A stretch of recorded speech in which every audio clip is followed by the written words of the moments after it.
Hey friends, it's Len here at 1A Auto. Today I'm working on a 2007 Hyundai Elantra. I'm going to show you how to remove a front air duct, leads to the air filter box. It can be a very easy job. I want to be the guy that shows you how to do it.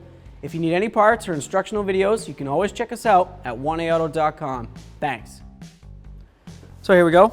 We're going to take off this 10mm right here.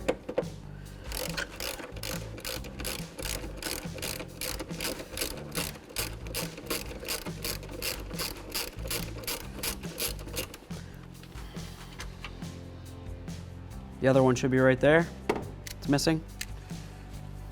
Not too worried about it. We'll set this aside.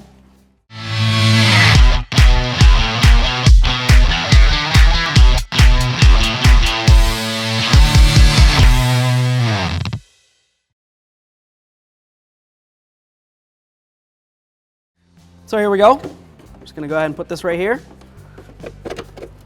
Set it on here. We got one broken bolt. If it wasn't broken, you just put one in. I'm going to use the one bolt I have. Start it in there. Use my 10mm. I'm going to tighten right up.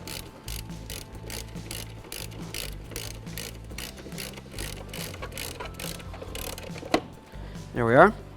Just a little rubber fitting there. There it is. Easy peasy. Thanks for watching. Visit 1aauto.com, your place for DIY auto repairs, for great parts, great service, and more content.